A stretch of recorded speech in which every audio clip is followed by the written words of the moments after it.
Selamat datang di channel Bicara Saja.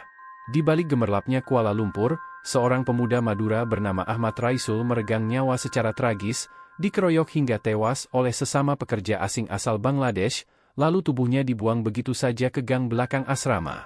Ironisnya, saat darahnya belum kering, suara-suara di Malaysia justru menyalahkan korban dan memuji pelaku, menyebut TKI seperti Raisul sebagai pemalas dan banyak drama. Ini bukan sekadar cerita kekerasan di negeri orang, tapi tamparan keras pada harga diri bangsa. Ketika nyawa anak Indonesia diperlakukan seperti sampah, kita harus bertanya, sampai kapan kita diam? Namanya Ahmad Raisul, 28 tahun, berasal dari pesisir utara Sampang, Madura. Wajahnya khas anak nelayan, kulit sawo matang terbakar matahari, rahang keras, dan mata tajam penuh tekad. Dia bukan orang yang banyak bicara. Teman-temannya bilang Raisul adalah kuli sepi, bekerja keras tanpa banyak komentar.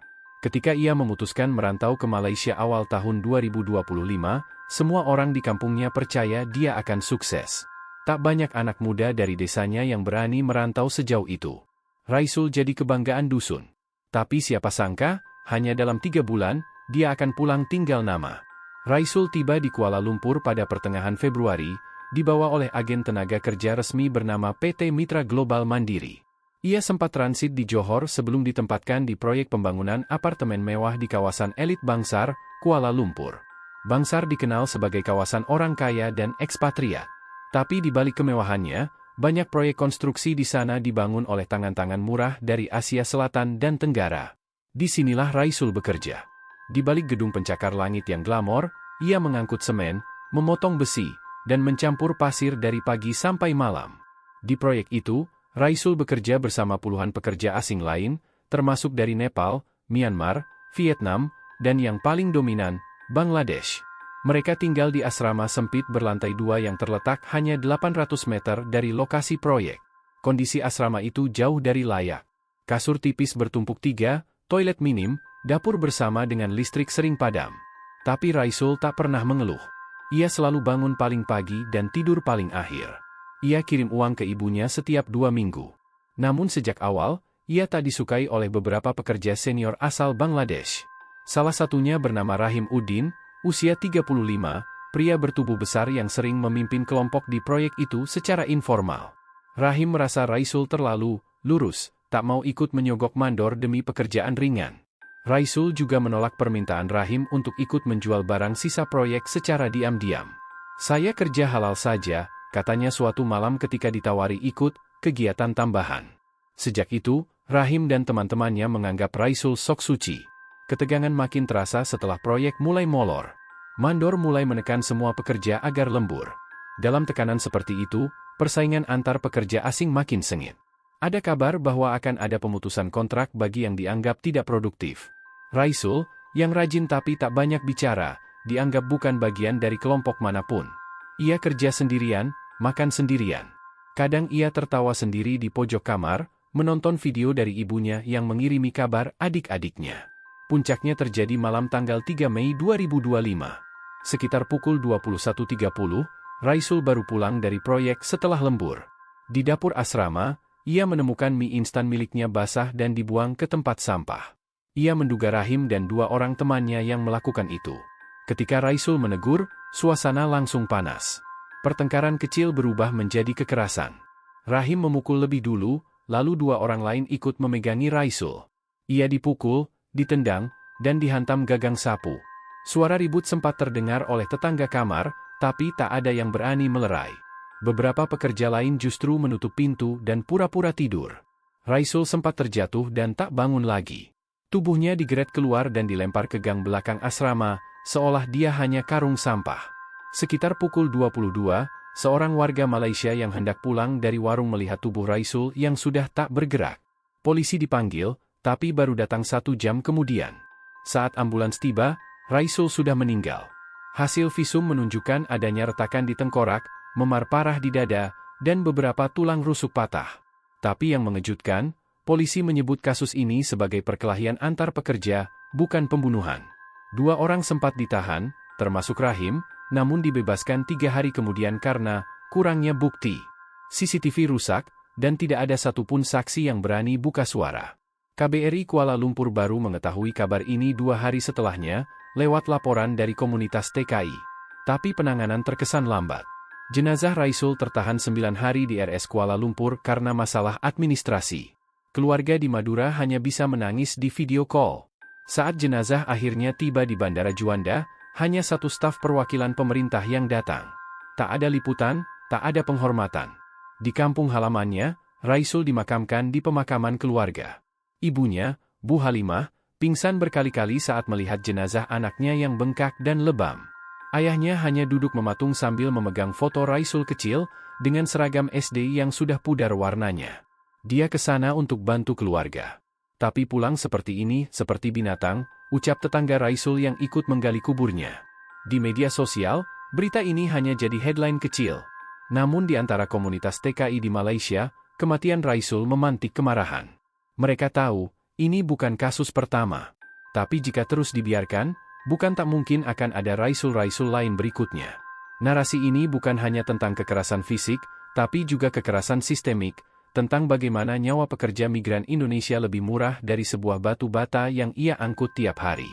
Tentang bagaimana mereka tak punya perlindungan, tak punya suara, bahkan tak punya tempat untuk menuntut keadilan. Dan tentang sebuah negara yang diam ketika anak bangsanya dipukuli sampai mati di tanah orang. Berita kematian Raisul sempat beredar di media daring Malaysia, namun bukan sebagai tragedi, melainkan sekadar perkelahian biasa antar pekerja asing.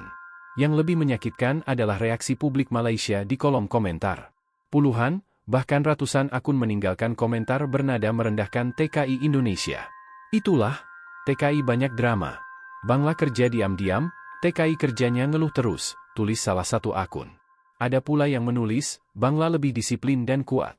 TKI malas dan suka bikin masalah. Tidak sedikit pula yang menyebut, kalau tak tahan kerja keras, jangan datang ke negara orang.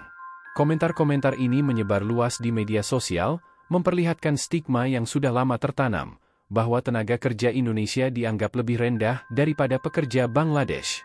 Sebuah ironi yang mengguncang hati, mengingat Indonesia dan Malaysia memiliki ikatan sejarah, budaya, dan bahasa yang sangat dekat. Namun dalam keseharian, para pekerja Indonesia justru sering diperlakukan sebagai warga kelas 3. Rasa sakit itu makin terasa ketika komunitas TKI melihat bagaimana pemerintah Malaysia memperlakukan pekerja Bangladesh. Dalam beberapa proyek besar, pekerja Bangladesh mendapatkan fasilitas kerja yang lebih baik, bahkan disebut-sebut sebagai tulang punggung pembangunan. Beberapa perusahaan konstruksi besar lebih memilih merekrut pekerja dari Dhaka karena dianggap lebih cepat kerja dan patuh aturan. Bandingkan dengan TKI yang kerap dicap pemalas hanya karena berani bersuara jika terjadi ketidakadilan. Hal ini bukan sekadar soal persepsi publik, tapi juga dipengaruhi kebijakan perusahaan dan framing media. TKI yang bekerja di sektor domestik seringkali tidak terlihat. Mereka bekerja di balik tembok rumah orang, membersihkan, memasak, menjaga bayi, merawat lansia, tanpa sorotan, tanpa pengakuan. Sementara pekerja Bangladesh, yang mayoritas bekerja di sektor konstruksi, berada di ruang publik dan tampak aktif di mata masyarakat. Ini menciptakan kesan visual bahwa mereka lebih bekerja keras. Di kalangan mandor proyek, narasi bahwa Bangla lebih kuat dari TKI terus dipupuk. Bagi Raisul dan rekan-rekannya, ini seperti menjadi minoritas di antara minoritas. Mereka tak hanya kalah jumlah, tapi juga kalah pengaruh. Satu kesalahan kecil saja bisa langsung dikambing hitamkan. Bahkan, dalam beberapa laporan internal yang tidak pernah sampai ke permukaan, ada kasus di mana pekerja Indonesia yang melaporkan pelecehan atau kecelakaan kerja justru dipecat diam-diam tanpa proses hukum. Kematian Raisul membuka kembali luka-luka lama yang selama ini dipendam. Banyak TKI lain mulai bersuara di forum-forum tertutup. Mereka menceritakan perlakuan tidak adil, diskriminasi gaji, bahkan pelecehan dari sesama pekerja asing yang tidak pernah ditindak tegas. Beberapa dari mereka bahkan mengaku lebih takut pada rekan Bangladesh daripada majikan Malaysia itu sendiri. Yang lebih memilukan, negara asal mereka, Indonesia, seolah kehilangan daya tawar. Setiap kali terjadi insiden, pernyataan pemerintah hanya sebatas, kami akan menyelidiki dan membantu proses pemulangan. Tidak ada langkah konkret untuk menuntut keadilan di meja diplomasi. Tidak ada tekanan politik. Tidak ada perlindungan hukum yang nyata. Raisul mungkin telah tiada, tapi luka yang ia tinggalkan masih berdarah. Ia menjadi simbol dari ketimpangan perlakuan terhadap para pekerja migran Indonesia. Sebuah bangsa besar yang anak-anaknya pergi jauh demi sesuap nasi, namun di negeri orang dianggap tak lebih dari bayangan, ada tapi tak dianggap, hidup tapi tak dihargai. Dan ketika kematian pun tidak membuka mata siapapun, lalu apalagi yang bisa membuat dunia peduli? Ahmad Raisul, nama itu mungkin tak dikenal banyak orang. Tak ada gelar mentereng, tak punya ribuan pengikut media sosial, dan tak pernah masuk berita sebelum jasadnya ditemukan tergeletak dingin di lorong belakang proyek pembangunan apartemen di Bangsar. Tapi bagi keluarganya di Sumeneb, Madura, Raisul adalah segalanya. Ia bukan preman. Ia bukan biang rusuh seperti yang dituduhkan sebagian media Malaysia. Ia adalah tulang punggung keluarga, anak sulung dari 5 bersaudara, yang rela menahan lapar demi orang rumah bisa makan. Sejak kecil, Raisul sudah dibiasakan bekerja keras. Ayahnya, Pak Saha, adalah nelayan yang sudah lama pensiun karena penyakit paru-paru. Ibunya, Bu Halimah, berjualan kue keliling kampung, penghasilan mereka bahkan tak cukup untuk beli beras kalau tak dibantu utang warung. Raisul paham betul bahwa masa depannya bukan di bangku kuliah. Setelah lulus SMK jurusan bangunan, ia memilih jalan yang lebih berat, merantau ke Malaysia, menjadi buruh bangunan demi sesuap nasi dan harapan masa depan. Di Kuala Lumpur, Raisul bekerja di proyek pembangunan gedung apartemen mewah di kawasan elit Bangsar. Ironi yang begitu tajam, karena gedung megah yang dia bangun, tak akan pernah bisa ia tinggali. Ia tinggal di asrama buruh yang pengap, tidur beralaskan tikar di sudut ruangan bersama 8 orang lain. Gajinya memang lebih besar daripada di kampung, tapi separuhnya langsung dikirim pulang. Ia tak pernah mengeluh. Bahkan saat upahnya dipotong sepihak oleh kontraktor, Raisul hanya menarik napas panjang. Sebulan sebelum kematiannya, Raisul justru diangkat sebagai mandor shift malam. Bukan karena dia dekat dengan bos, tapi karena dia dikenal disiplin. Ia datang paling awal, pulang paling akhir. Dan itu justru memancing iri dari sekelompok pekerja Bangladesh yang merasa tersaingi. Konflik itu mulai dari hal kecil. Masalah waktu istirahat yang dilanggar. Pekerja Bangladesh bernama Anwar ketahuan molor hampir 1 jam. Raisul hanya menegur, dengan nada datar, waktu istirahat 30 menit. Bukan sejam. Tapi teguran itu dianggap penghinaan. Keesokan malamnya, Raisul dikepung 5 orang di gudang material. Pukulan besi menghantam tengkuknya, batang kayu menghajar pinggang dan punggungnya. Dia berteriak, tapi suara itu tenggelam dalam malam yang sepi. Tak ada CCTV. Tak ada saksi yang berani buka suara. Keesokan harinya, tubuh Raisul ditemukan tergeletak di lorong belakang. Wajahnya lebam, bajunya robek, dan kantong celananya kosong. Polisi menyebutnya sebagai perkelahian antar buruh, dan kasusnya nyaris ditutup tanpa penyelidikan. Bahkan manajemen proyek enggan bertanggung jawab, mengklaim bahwa Raisul provokatif. Kabar kematian itu sampai ke Madura 3 hari kemudian. Bu Halimah pingsan di dapur saat mendengar anak sulungnya meninggal. Pak Saha hanya bisa menangis dalam diam. Jenazah Raisul baru dipulangkan seminggu kemudian, lewat bantuan sesama TKI yang menggalang dana. Tak ada bantuan dari pemerintah, tak ada upaya diplomatik, seakan-akan nyawa seorang TKI tak lebih dari angka statistik yang tak penting. Tapi di mata adik-adiknya, Raisul tetap pahlawan. Di mata teman-teman sekampung, ia adalah inspirasi. Dan bagi kita semua, cerita Raisul adalah tamparan. Bahwa banyak dari mereka yang dianggap biang masalah di luar negeri, sejatinya adalah para pejuang sunyi yang menahan derita demi orang-orang yang mereka cintai. Hari itu, suasana rumah keluarga Raisul di Sumeneb masih diselimuti duka. Di atas meja ruang tamu yang hanya berlapis taplak plastik lusuh, tergeletak foto lama Raisul berseragam SMK, senyumnya kaku seperti menyimpan beban. Bu Halimah duduk termenung, memandangi bingkai itu seperti berharap anaknya tiba-tiba keluar dari pintu dengan tas ransel di punggung, membawa oleh-oleh khas Kuala Lumpur dan cerita lelah yang bisa mereka tertawakan. Tapi kenyataan berbeda. Yang datang justru para wartawan lokal, LSM pekerja migran, dan tetangga yang ingin tahu kabar. Semua bertanya hal sama, sudah ada tanggapan dari pemerintah, Bu? Bu Halimah hanya menggeleng. Sudah seminggu sejak jenazah Raisul dikebumikan, belum ada satupun pejabat dari Dinas Tenaga Kerja yang datang. Tak ada pernyataan resmi dari Kementerian Luar Negeri. Bahkan surat kematian yang datang dari Kedutaan Besar Indonesia di Kuala Lumpur pun hanya dikirim lewat kurir, tanpa penjelasan rinci. Sebuah amplop coklat yang berisi secari kertas bertuliskan, meninggal dunia akibat perkelahian antar tenaga kerja. Tidak ada unsur kesengajaan. Adik Raisul, Aulia, yang masih duduk di bangku kelas 2 SMA, mulai aktif bersuara di media sosial.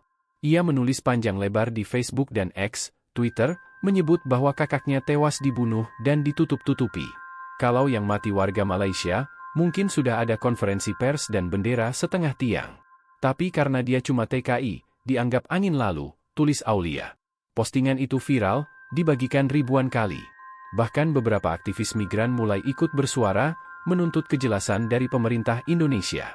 Akhirnya, 1 minggu setelah kehebohan di media sosial, pihak Kementerian Luar Negeri mengeluarkan pernyataan. Dalam siaran pers yang dibacakan dengan bahasa kaku, mereka menyampaikan bahwa pemerintah sedang mengkaji lebih lanjut insiden meninggalnya seorang WNI di kawasan Bangsar, dan bahwa proses diplomatik sedang ditempuh secara hati-hati agar tidak mengganggu hubungan bilateral. Ucapan yang terdengar lebih seperti pembelaan daripada empati. Di sisi lain, media Malaysia memberitakan kasus ini dengan sangat berbeda. Salah satu media online populer menulis headline, "Seorang TKI agresif tewas setelah menyerang pekerja Bangladesh." Di dalamnya, nama Raisul ditulis dengan huruf kapital, disertai foto buram dari proyek bangunan tempat ia bekerja. Tidak ada konfirmasi fakta, tidak ada kutipan dari saksi atau keluarga. Semuanya menyudutkan Raisul sebagai penyebab keributan. Ahmad Reza, seorang pengacara hak asasi manusia dari Jakarta, merasa geram. Ia memutuskan untuk turun langsung ke Sumeneb, menemui keluarga Raisul, dan menawarkan bantuan hukum secara gratis. "Saya sudah lihat terlalu banyak kasus seperti ini," kata Reza kepada wartawan. "TKI kita mati, dipersalahkan. Pemerintah lamban, publik cepat lupa. Tapi kali ini, tidak bisa didiamkan." Dengan bantuan jaringan advokasi pekerja migran, Reza menghubungi beberapa saksi di Kuala Lumpur yang bekerja bersama Raisul. Beberapa TKI mengaku memang melihat Raisul dipukul, tapi takut bersuara karena ancaman deportasi. Salah satu dari mereka, pria asal Lombok bernama Zaini, akhirnya setuju memberi kesaksian anonim. "Saya lihat dia dipukul 5 orang. Ada yang bawa besi. Tapi kami dilarang buka mulut," ucap Zaini lewat sambungan telepon. Di tengah usaha hukum dan dorongan publik, tekanan mulai muncul dari masyarakat Indonesia sendiri. Demo kecil digelar di depan kantor Kemenlu di Jakarta. Puluhan aktivis migran membawa poster bertuliskan, "Nyawa TKI itu harga diri bangsa," dan "Jangan bungkam suara Madura." Tagar keadilan untuk Raisul pun mulai ramai di media sosial, diikuti berbagai video testimoni dari para TKI yang menceritakan pengalaman buruk mereka bekerja di Malaysia. Dari pemotongan gaji, kekerasan verbal, hingga pelecehan yang tak pernah dilaporkan karena takut tak dipercaya. Namun, tetap saja, pemerintah Malaysia belum memberikan jawaban tegas. Mereka mengklaim sedang menyelidiki, tapi prosesnya berjalan lambat. Sementara itu, pekerja Bangladesh yang diduga terlibat sudah dipulangkan ke negaranya lebih dulu, tanpa sempat diperiksa secara menyeluruh. Kemarahan publik di Indonesia semakin besar. Bukan hanya karena Raisul dibunuh, tapi karena ia seperti dikubur 2 kali, pertama oleh para pelaku, kedua oleh kelambanan negara yang seharusnya melindunginya. Di sebuah flat sempit di daerah Ceras, Kuala Lumpur, belasan WNI berkumpul malam itu. Mayoritas dari mereka adalah pekerja migran dari berbagai daerah di Indonesia, Madura, NTT, Jawa Barat, hingga Tapanuli. Semuanya duduk melingkar di lantai, wajah-wajah lelah mereka disinari lampu neon yang berkedip. Topik malam itu satu, kematian Raisul. "Gua gak kenal dia langsung," ujar Bang Nurdin, pria asal Depok yang sudah 7 tahun jadi buruh bangunan di Malaysia. "Tapi kalau gua diam, besok bisa giliran gua." Suasana hening.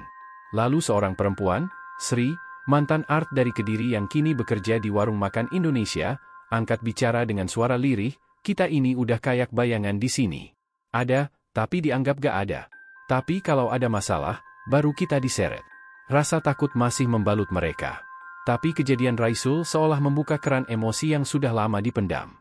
Mereka mulai membentuk jaringan kecil, semacam forum diaspora tak resmi, untuk menyuarakan keresahan dan mencatat setiap ketidakadilan yang mereka alami. Forum itu diberi nama, Suara Tanah Seberang. Bermodalkan ponsel dan koneksi Wi-Fi lemah dari warung tetangga, mereka membuat akun media sosial. Di Instagram dan X, Twitter, mereka mulai memposting testimoni para TKI yang mengalami kekerasan, termasuk foto-foto luka bekas pukulan, suara rekaman ancaman majikan, hingga bukti potongan gaji yang tak sesuai kontrak. Semua dikompilasi dengan satu tujuan, membuat dunia tahu bahwa para TKI bukan sekadar angka ekspor tenaga kerja. Salah satu postingan paling viral adalah video pendek berdurasi 1 menit 45 detik, memperlihatkan seorang pria bertato yang diduga pekerja Bangladesh, berdiri santai di depan proyek sambil berkata, "Kalau orang Indonesia banyak bicara, kami pukul saja. Polisi juga takut sama kami, karena bos kami kuat." Video itu diklaim sebagai rekaman lama. Tapi waktunya pas sekali dengan merebaknya isu Raisul, sehingga langsung menyulut kemarahan publik. Komentar mengalir deras, baik dari warga Indonesia maupun netizen Malaysia. Ada yang membela, banyak yang mengecam. Sementara itu, seorang aktivis muda dari organisasi HAM bernama Lia Prasetyo, mulai angkat suara di media nasional. Dalam wawancaranya di televisi swasta, Lia menyampaikan dengan lantang, "Masalah ini bukan hanya soal satu TKI yang mati. Ini soal sistem migrasi yang timpang, dan relasi kekuasaan yang membuat buruh migran Indonesia jadi warga kelas 2, bahkan di mata negaranya sendiri." Lia menjadi sorotan. Tapi di balik layar, ia mulai mendapat ancaman. Nomor ponselnya diserang spam, rumah keluarganya di Jogja dilempari batu. Namun ia tak gentar. Ia menggalang petisi online, yang dalam 2 hari berhasil mendapat lebih dari 300.000 tanda tangan. Di Kuala Lumpur, pemerintah Malaysia masih bungkam. Tak ada permintaan maaf, tak ada penangkapan lanjutan. Justru yang muncul adalah komentar dingin dari Menteri Dalam Negeri Malaysia. Insiden tersebut adalah urusan antar pekerja. Tak bisa digeneralisasi sebagai konflik rasial. Pernyataan itu seperti menyiram bensin ke bara. Media Indonesia ramai mengutipnya, disertai sorotan tajam. Bagaimana bisa TKI dibiarkan mati, tapi pelakunya tidak ditindak? Apakah harga diri bangsa hanya sebatas pidato hari kemerdekaan?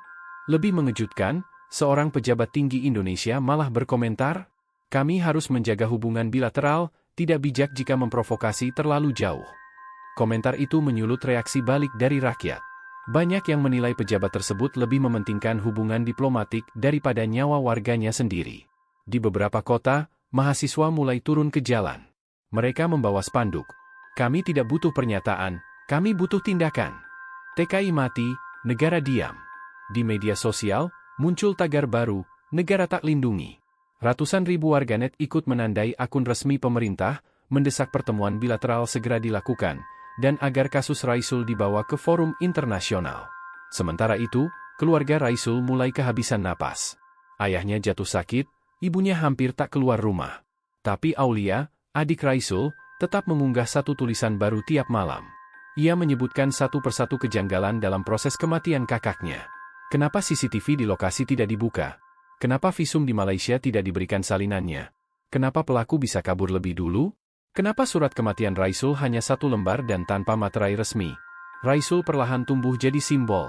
Simbol kemarahan, simbol pengkhianatan, simbol bahwa nyawa TKI, yang bekerja keras demi mengirim devisa ke tanah air, bisa ditiadakan begitu saja. Namun di tengah kabut kemarahan, satu pertanyaan mulai menggantung di langit-langit diskusi publik. Apa yang akan terjadi jika ini terus dibiarkan? Jenazah Raisul akhirnya dipulangkan ke tanah kelahirannya di Madura. Peti jenazah berlapis bendera merah putih diturunkan dari mobil ambulans, disambut isak tangis keluarganya. Namun, tidak ada satupun pejabat tinggi yang datang mengantar. Tak ada perwakilan resmi dari pemerintah pusat. Hanya pihak desa, tokoh masyarakat lokal, dan rekan-rekan sesama mantan TKI yang setia menunggu di pelataran rumah kecil milik keluarga Raisul. Pak Saha, ayah Raisul, yang tubuhnya ringkih karena penyakit paru-paru kronis, hanya bisa duduk di kursi rotan usang sambil menatap kosong. Ia menggenggam erat foto anak sulungnya, satu-satunya harapan keluarga. Sementara sang ibu, Bu Sri, tak berhenti membaca surat Yasin dengan suara parau yang bergetar di antara air mata. "Anakku tidak mati sia-sia, kan?" gumamnya berulang-ulang. Namun, tak ada yang bisa menjawab dengan pasti.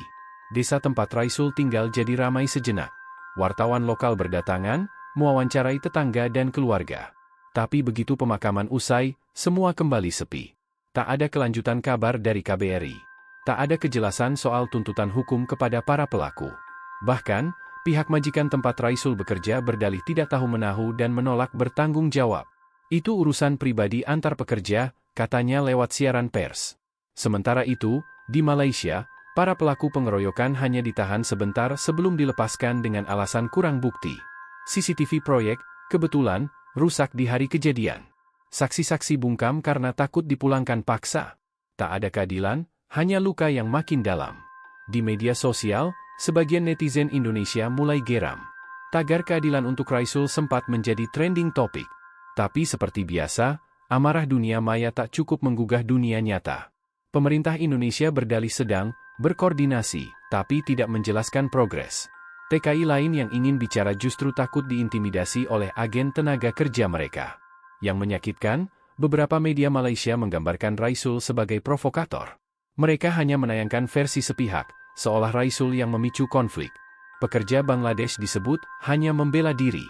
Warga Malaysia yang membaca berita itu pun makin keras mengomentari TKI, menyebut mereka kasar, tak tahu aturan, bahkan bawa masalah dari negara sendiri. Sebuah pukulan telak bagi martabat bangsa. Di warung kopi desa, rekan-rekan Raisul yang pernah merantau mulai membicarakan niat untuk turun ke jalan. Kita nggak bisa terus diam, ujar Jafar, teman lama Raisul yang dulu sama-sama berangkat ke Malaysia. Ia mengusulkan agar komunitas mantan TKI membuat pernyataan terbuka ke pemerintah. Bahkan sebagian menghubungi aktivis HAM dan jurnalis investigasi. Ini bukan cuma tentang Raisul. Ini tentang harga diri kita sebagai bangsa, teriak Jafar dengan mata berkaca-kaca. Sementara itu, adik perempuan Raisul, Amina, yang masih duduk di bangku SMP, menulis surat terbuka kepada Presiden. Dalam suratnya, ia meminta agar kematian kakaknya tidak dilupakan begitu saja. Ia ingin melihat para pelaku dihukum. Ia ingin melihat kakaknya diperlakukan sebagai pahlawan, bukan sekadar buruh yang mati di negeri orang. Surat itu kemudian diunggah oleh seorang aktivis ke media sosial dan langsung viral. Banyak yang tersentuh membaca kalimat polos dari seorang anak kecil yang kehilangan abangnya. Tapi tetap saja, belum ada tanggapan resmi dari pemerintah. Di tengah semua itu, satu hal jadi jelas, peristiwa tragis ini telah menyentuh banyak hati. Raisul bukan lagi sekadar nama. Ia telah menjadi simbol dari luka lama yang selama ini ditutupi, diskriminasi terhadap TKI, rendahnya perlindungan hukum, dan ketimpangan perlakuan antar pekerja asing di negeri orang. Dan meski keadilan masih jauh, api perlawanan mulai menyala. Pertanyaannya, apakah kita akan membiarkan api itu padam?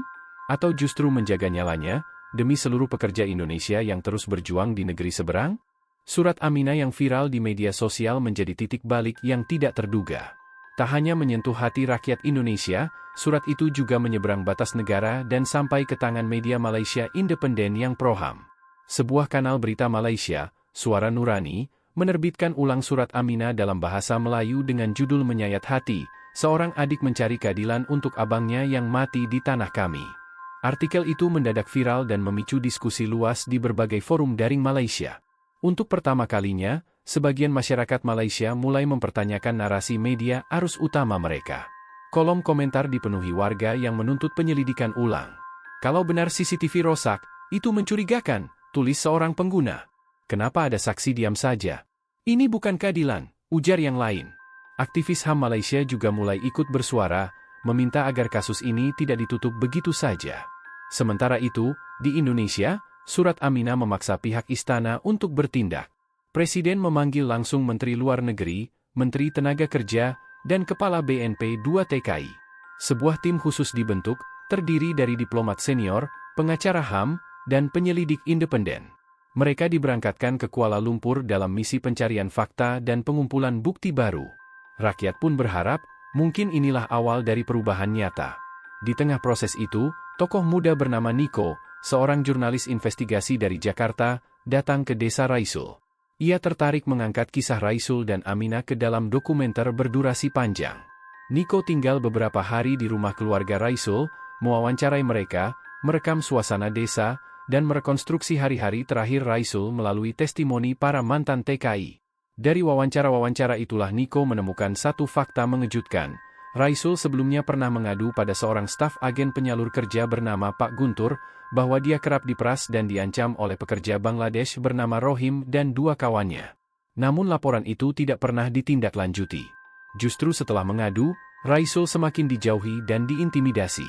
Hal ini menambah kecurigaan bahwa ada kelalaian sistemik dari agen tenaga kerja yang mengabaikan laporan pelecehan.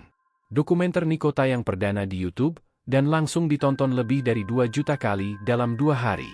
Warganet mulai menggali lebih dalam soal agen-agen penyalur tenaga kerja yang selama ini leluasa mengirim orang ke luar negeri tanpa kontrol ketat. Nama Pak Guntur ikut terseret, dan tekanan publik pun meningkat. Tak lama setelah itu, polisi Indonesia membuka penyelidikan terhadap PT Surya Tunas Mandiri, agen tempat Raisul dulu mendaftar. Ditemukan bahwa perusahaan itu memiliki banyak keluhan serupa, namun tak pernah diproses serius. Dalam satu wawancara televisi, Dirjen Penempatan Tenaga Kerja Luar Negeri menyatakan, kasus Raisul membuka borok lama. Kita tidak bisa lagi menutup mata. Di Malaysia, media besar yang sebelumnya bungkam mulai meliput kasus ini dengan lebih berimbang. Wartawan dari The Malay Post dan Berita Harian mencoba mengunjungi lokasi proyek tempat Raisul bekerja, namun mereka dicegah oleh petugas keamanan. Sebuah organisasi wartawan independen lalu mengeluarkan pernyataan keras, jika tidak ada yang disembunyikan, kenapa jurnalis tidak boleh meliput? Di saat bersamaan, para pelaku pengeroyokan kembali diperiksa, kali ini oleh tim penyelidik lintas negara. Pemerintah Indonesia dan Malaysia akhirnya sepakat membentuk tim gabungan investigasi. Peristiwa ini mencetak sejarah baru, pertama kalinya dua negara berseteru secara diplomatik hanya karena kasus seorang buruh migran. Tapi seperti kata Niko dalam dokumenternya, Raisul memang hanya satu orang, tapi ia mewakili ribuan suara yang selama ini dibungkam. Aminah, si penulis surat polos itu, diundang ke Jakarta untuk bertemu Presiden. Dengan seragam SMP dan mata berbinar haru, ia menyampaikan permintaan terakhirnya, "Saya cuma ingin kakak saya tidak dilupakan."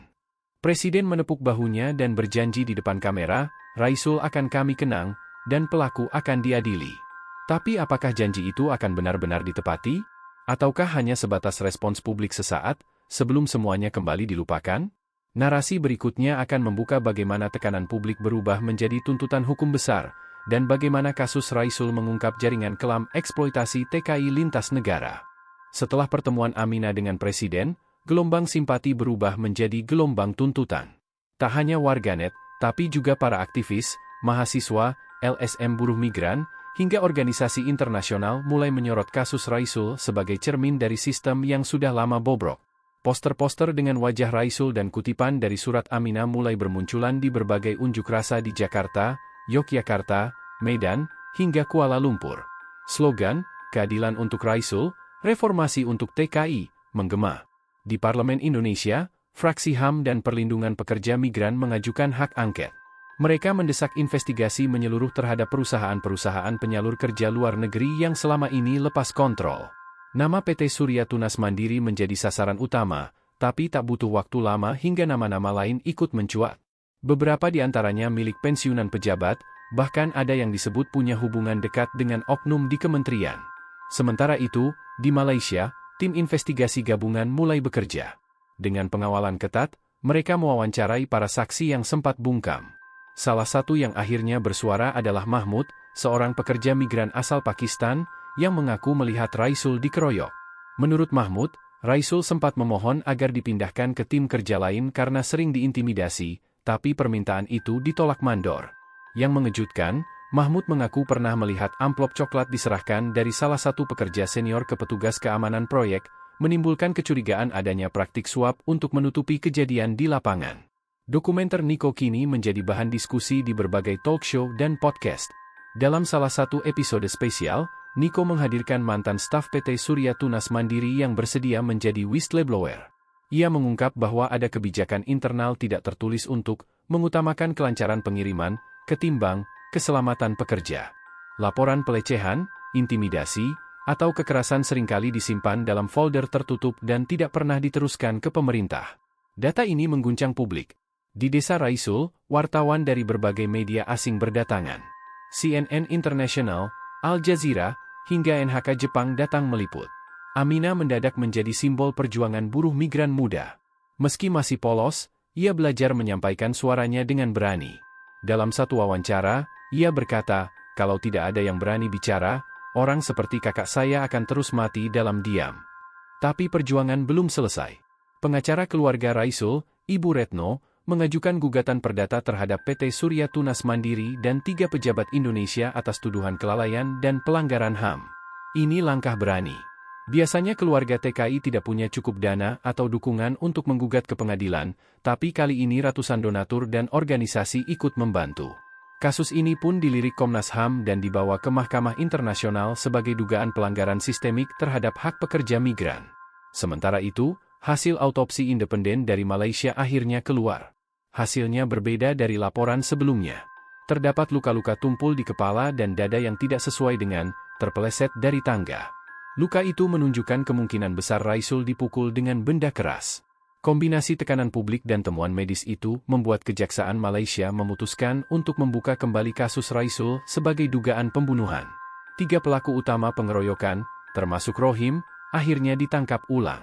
Tapi yang lebih mencengangkan adalah kabar bahwa 2 pejabat lokal Malaysia, pengawas proyek dan petugas imigrasi setempat, turut diselidiki karena diduga membantu menyembunyikan bukti dan mempercepat proses pemulangan jenazah tanpa prosedur lengkap. Ini membuat hubungan diplomatik kedua negara makin panas, tapi juga menandai sebuah langkah keadilan yang mulai bergerak. Di tengah semua hiruk-pikuk itu, Aminah tetap menulis. Kali ini bukan surat untuk presiden, tapi untuk dirinya sendiri. Ia menulis dalam buku harian kecil warisan Raisul. Di halaman depan, ia menuliskan, "Kalau aku besar nanti, aku mau jadi pengacara. Biar aku bisa bantu orang-orang seperti kakakku." Perjuangan Aminah dan keluarga Raisul bukan hanya soal satu tragedi. Ia menjelma menjadi katalis perubahan. Pemerintah Indonesia akhirnya membekukan lisensi 12 agen TKI bermasalah dan menerbitkan aturan baru untuk memperketat pengawasan. Di Malaysia, pembahasan revisi UU Tenaga Kerja kembali mengemuka setelah lama dibekukan. Isu TKI yang selama ini senyap, kini jadi percakapan publik lintas negara. Tapi bisakah perubahan itu bertahan lama? Ataukah ini hanya amarah sesaat yang akan kembali reda seiring waktu? Sebab sejarah telah mengajarkan, keadilan seringkali tidak kalah oleh kekuatan, tapi oleh kelelahan. Narasi berikutnya akan membawa kita pada pengadilan besar yang menjadi ujian akhir bagi semua janji. Apakah Raisul akan benar-benar mendapat keadilan, atau hanya jadi simbol yang akhirnya dilupakan? Kasus Raisul akhirnya dibawa ke Mahkamah Tinggi Malaysia.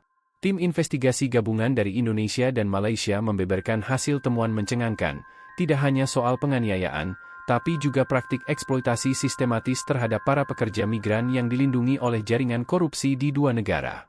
Nama-nama besar terungkap, mulai dari oknum aparat imigrasi, pejabat Kementerian Tenaga Kerja, hingga pengusaha kontraktor yang membayar pelindung untuk mempercepat perizinan dan menutup kasus. Saksi kunci, termasuk mantan mandor proyek tempat Raisul bekerja, bersaksi bahwa intimidasi dan pemukulan adalah cara standar untuk mendisiplinkan para pekerja. Persidangan itu disiarkan sebagian oleh stasiun televisi internasional, membuat dunia melihat langsung bagaimana buruh migran diperlakukan seperti barang. Di Indonesia, tekanan publik terus bergulir. Demo mahasiswa, LSM, dan keluarga para TKI memenuhi halaman kantor Kemenaker dan DPR. Mereka tidak hanya menuntut keadilan untuk Raisul, tapi juga menolak dikriminalisasinya para pekerja migran lain yang kerap dijadikan kambing hitam atas persoalan ketenaga kerjaan di luar negeri. Petisi, keadilan untuk Raisul, sudah ditandatangani lebih dari 2 juta orang. Akhirnya, Presiden Indonesia membentuk Komisi Nasional Perlindungan Pekerja Migran dengan kewenangan hukum luar biasa. Komisi ini diberi tugas khusus menyelidiki seluruh agen pengirim tenaga kerja yang selama ini luput dari pengawasan. Aminah, adik Raisul, kini menjadi simbol perjuangan lintas batas. Ia diundang untuk berbicara dalam forum PBB di Jenewa sebagai delegasi termuda dari Indonesia. Dengan suara gemetar tapi tegas, Aminah berkata, "Kakakku bukan pahlawan, dia cuma ingin hidup layak. Tapi kalau darahnya bisa menyelamatkan yang lain, maka jangan biarkan dia mati sia-sia." Ruangan itu hening. Beberapa delegasi meneteskan air mata.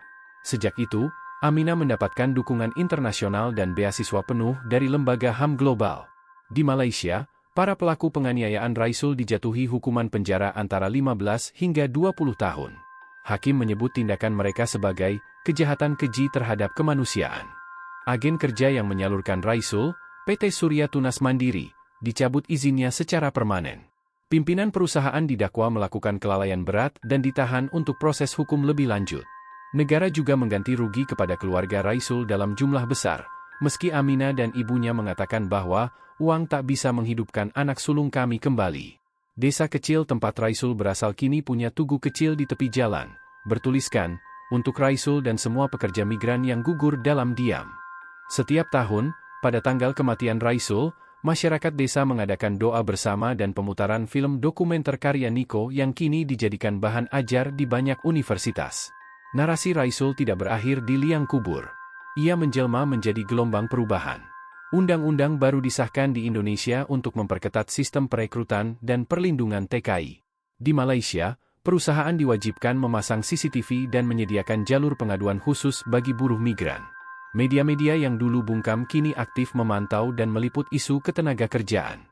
Dan Amina, gadis kecil yang dulu hanya ingin mencari keadilan untuk kakaknya, kini menjadi suara bagi ribuan Amina lain di seluruh Asia Tenggara. Ia tahu, perjuangan belum selesai. Tapi satu hal yang pasti, Raisul tidak lagi dilupakan. Ia menjadi bukti bahwa satu nyawa bisa mengguncang sistem, dan satu surat dari seorang adik bisa mengubah dunia.